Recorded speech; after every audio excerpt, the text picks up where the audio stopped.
Halo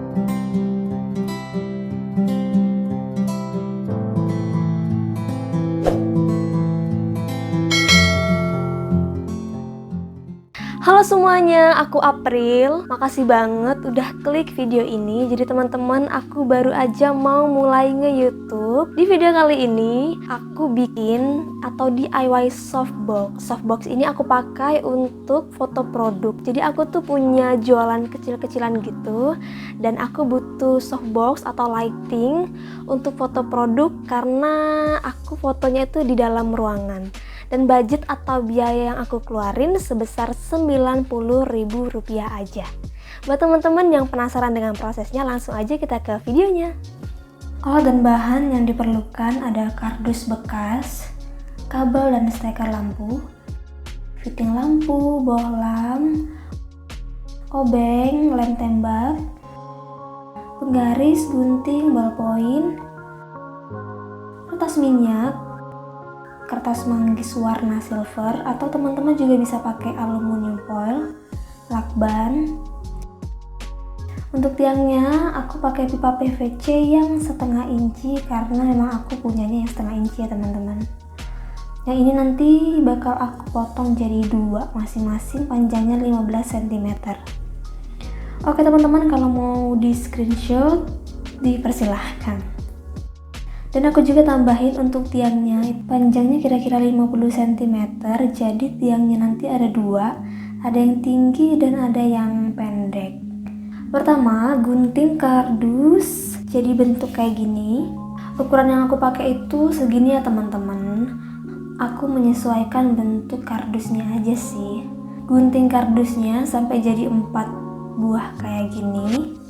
Ditambah satu buah ukuran persegi, ukurannya 19 x 19 cm. Lanjut, setelah kita bentuk dan gunting kardusnya, sekarang kita bungkus kardusnya pakai kertas manggis atau aluminium foil. Teman-teman juga bisa pakai lem, kalau aku pakai lakban ya.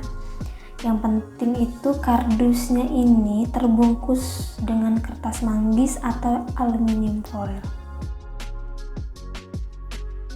Oke, kardusnya udah terbungkus semua. Next, kita sambungin keempat trapesium ini atau kardus ini pakai lakban. Pastiin semua kertas-kertas ini merekat dengan sempurna ya teman-teman. Jadi nggak ada ceritanya lemnya lepas dan sejenisnya. Sekarang ambil sambungan pipa T yang 1 inci, ballpoint kita mau tandain di kardus persegi ini. Jadi kita mau bikin atau buat lubang untuk fitting lampunya. Untuk ngelubanginnya teman-teman bisa pakai gunting kayak aku atau bisa juga pakai cutter. Aku pikir sih lebih gampang pakai cutter, tapi aku pakai yang ada aja, yaitu gunting. Yang penting itu kardusnya ini berlubang ya teman-teman dengan rapi. Oke, setelah kardus ini berlubang, kita tempelin ke kardus yang udah kita satuin tadi. Ingat ya, pastiin merekat, pokoknya lengket. Nah, jadilah seperti ini teman-teman, ini bagian dalamnya ya.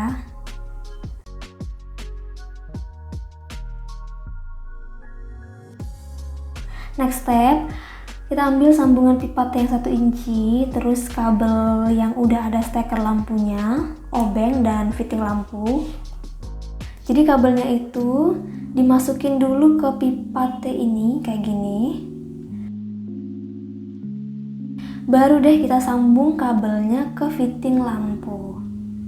Kalau teman-teman merasa kesusahan untuk nyambunginnya, teman-teman bisa minta tolong ke bapak, abang, atau siapapun yang ngerti ya teman-teman.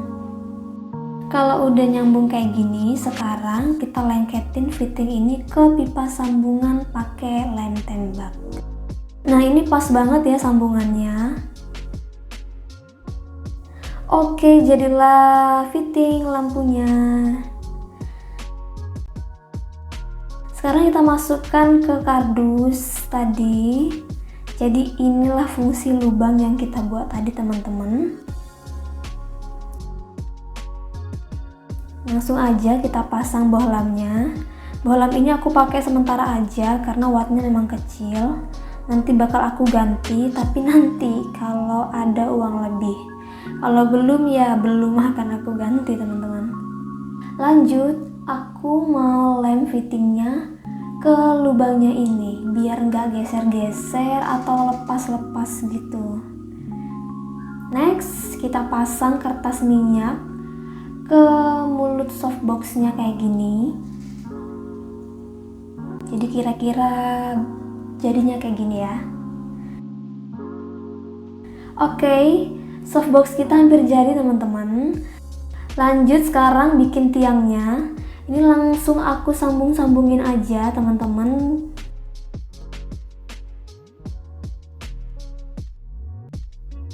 Teman-teman bisa pakai lem pipa, tapi kalau aku nggak pakai, ya ngirit biaya sih sebenarnya. Yang penting kita yakin bahwa rakitannya ini kuat. Oke, beginilah bentuk kakinya. And tada! Softboxnya udah jadi nih. Ini pakai tiang yang tinggi. Kalau ini pakai tiang yang rendah ya teman-teman. Jadi bentuknya kayak gini. Ini sengaja nggak dilem biar kalau aku mau ganti tiang, aku langsung lepas aja. Terus biar bisa digerakin ke kanan atau ke kiri kayak gini. Buat teman-teman yang punya budget lebih, teman-teman bisa warnain softboxnya dan tiangnya ini pakai pilox warna hitam, biar kayak softbox beneran gitu deh. Tapi kalau aku, sekali lagi aku katakan, aku ngirit banget pengeluaran teman-teman. Yang terpenting adalah benda ini bisa berfungsi dengan baik. Oh ya teman-teman, merek bohlam, watt, CRI dan lain-lainnya itu sangat berpengaruh banget sama cahaya yang dihasilkan loh. Teman-teman bisa cari rekomendasi bohlam yang bagus untuk softbox di YouTube, itu banyak banget videonya. Oke teman-teman, jadi kayak gitu ya proses pembuatannya. Semua rincian biaya, alat dan bahan udah aku cantumin di description box, jadi teman-teman bisa baca di sana. Dan buat teman-teman yang suka dengan video ini, teman-teman bisa like, komen, dan share. Aku juga berterima kasih banget dan seneng banget jika teman-teman berkenan untuk subscribe channel ini supaya channel ini terus berkembang. Thank you for watching. See you in the next video. Bye-bye. God bless you.